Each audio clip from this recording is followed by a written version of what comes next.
Audio Jungle.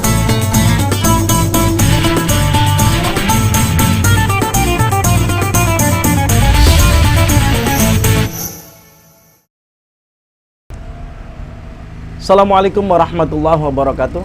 Para hadirin yang dirahmati oleh Allah Subhanahu wa taala. La ghaira illa qaulu syukril amik ma yanbaghi li an ulqiyah ibtida'an li hadhil fursah. Assalatu wassalam ala nabiyina al-fadil habibina maulana Muhammad sallallahu alaihi wasallam. Tidak ada kata syukur yang mendalam selain puja-puji syukur kehadirat Allah Subhanahu wa taala yang telah memberikan begitu banyak nikmat, baik nikmat iman, Islam dan ihsan. Salawat dan salam mari kita junjungkan kepada Nabi Muhammad SAW yang telah membawa kita dari zaman kegelapan hingga zaman yang terang benderang, yang kita nantikan syafaatnya di hari akhir nanti. Para hadirin, pada kesempatan kali ini saya akan membahas tentang puasa dan bagaimana cara kita menyikapi kewajiban puasa kita ini. Allah Subhanahu wa taala berfirman dalam surat Al-Baqarah ayat 183. A'udzu billahi minasyaitonir rajim. Bismillahirrahmanirrahim. Ya ayyuhalladzina amanu kutiba alaikumussyam kama kutiba alal ladzina min qablikum la'allakum tattaqun. Yang artinya, wahai orang-orang yang beriman, diwajibkan atas kalian berpuasa seperti apa yang telah diwajibkan oleh orang-orang sebelum kamu. Semoga kalian termasuk orang-orang yang bertakwa.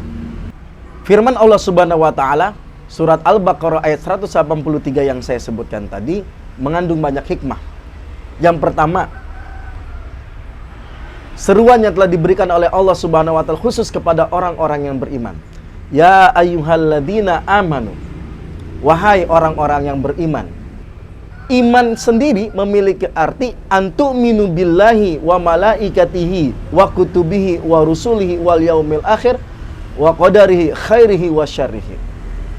Iman yakni beriman kepada Allah dan malaikat-malaikat Allah dan kitab-kitab Allah dan rasul-rasul Allah dan hari akhir dan iman kepada qada dan qadar baik buruk maupun tidak buruknya. Ketika seseorang telah sempurna keimanannya, atau ketika seseorang sudah lengkap keimanannya, yaitu iman kepada Allah hingga iman kepada qada dan qadar tersebut, harus patuh terhadap aturan-aturan. Artinya tidak hanya tertanam dalam hati bahwa saya beriman, namun tidak dilaksanakan, tidak ada pembuktian dari keimanannya. Maka salah satu pembuktian dari keimanan kita terhadap rukun iman yang 6 itu adalah yakni berpuasa. Kama kutiba alal ladzina min qablikum. Seperti apa yang telah diwajibkan kepada orang-orang sebelum kamu. Di sini firman Allah memberikan kita petunjuk, bahkan motivasi. Apa motivasinya?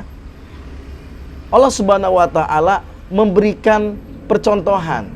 Allah Subhanahu wa taala memberikan ilmu kepada kita bahwa apa yang akan ditanggung oleh umat Islam sebenarnya sudah ditanggung oleh orang-orang sebelum kita. Seperti yang dijelaskan oleh para ulama bahwa puasa sendiri itu pernah dijalankan oleh Nabi Adam. Bahkan yang kita kenal Nabi Daud juga melaksanakan puasa, bahkan sudah dikenal dengan puasa Daud dan puasa-puasa Nabi yang lainnya.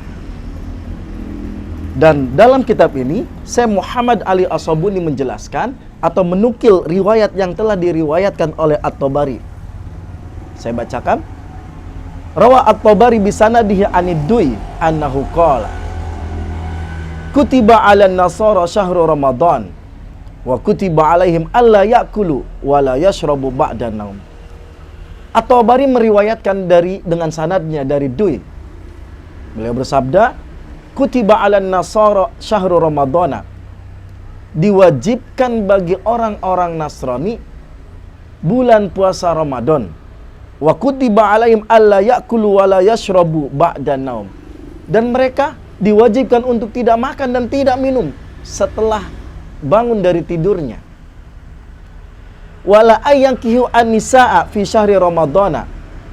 Bahkan mereka tidak dilarang untuk menikahi perempuan di bulan puasa.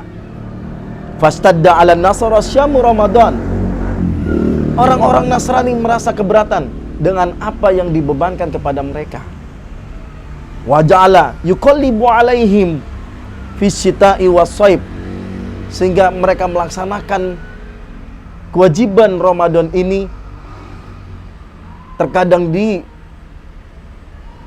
musim dingin dan terkadang juga di musim panas. Falamma ra'au zalika ijtama'u faja'alu siyaman fil fasli baina syita wa shaib.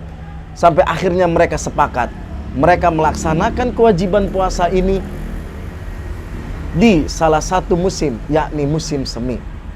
Wa qalu, dan para Nasrani berkata, nuzidu isrina yauman nukaffiru bihima. Kita menambahkan 20 hari sebagai ganti dari atas apa yang mereka perbuat. Ma sona'na faja'alu siyamahum khamsina. Maka mereka menjadikan puasa mereka ini berjumlah 50 hari. Ada banyak pelajaran. Salah satunya adalah bahwa syariat yang dibawa oleh Nabi Muhammad SAW adalah syariat yang sangat mudah untuk dijalani. Dan ini tentunya sesuai dengan firman Allah Subhanahu wa taala sebagai motivasi bahwa apa-apa yang kita rasakan kali ini sebenarnya tidak seberat dari apa-apa yang disyariatkan kepada umat-umat nabi-nabi sebelumnya, sebelum Nabi Muhammad SAW. Dan kita juga merasa bahwa ketika kewajiban itu dilaksanakan sendiri, mungkin akan merasa terbebani. Tapi kalau misalkan dilaksanakan bareng-bareng, akan lebih ringan terasa. Apalagi jika dibandingkan dengan keberatan-keberatan yang dirasakan oleh syariat-syariat sebelumnya, oleh umat-umat sebelumnya. Dengan demikian, mari kita syukuri syariat yang dibawa oleh Nabi Muhammad SAW ini kepada Allah Subhanahu wa taala dan juga kepada Nabi Muhammad SAW.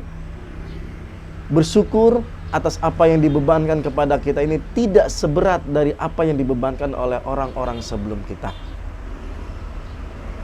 Dan mari kita pergunakan bulan Ramadan ini dengan sebaik mungkin. Jangan sampai ketika nanti di akhir Ramadan baru kita sadar bahwasanya bulan Ramadan itu adalah bulan yang penuh berkah. Bulan Ramadan itu adalah bulan yang banyak pahala yang bisa diraih. Bulan Ramadan itu bulan ampunan yang mana kita bisa bertobat. Jangan sampai ini dirasakan di akhir. Kita harus ingat terhadap firman Allah Subhanahu wa taala, wal asri innal insana lafi khusrin illal ladzina amanu wa amilus solihati wa tawassaw bil haqqi wa tawassaw bis sabr. Wal asri, demi masa, innal insana lafi khusrin, sesungguhnya manusia dalam kerugian, illal ladzina amanu, kecuali bagi mereka-mereka yang beriman, wa amilus solihat, dan melaksanakan kebaikan, wa tawassaw bil haqq, dan saling menasihati terhadap kebenaran, was sabr, dan kesabaran. Di bulan suci Ramadan ini, marilah jadikan bulan ini sebagai momentum kita untuk memperbaiki keimanan, memperkokoh keimanan, dan juga menambah keimanan kita agar menjadi iman yang lebih baik, sehingga kita masuk dalam Islam ini sebagai Islam yang kafah, bukan hanya apa yang ada di mulut saja, tapi harus kita buktikan, karena kita sebenarnya sudah diseru oleh Allah Subhanahu wa taala untuk melaksanakan ibadah puasa ini sebagai bukti bahwa kita adalah orang-orang yang beriman.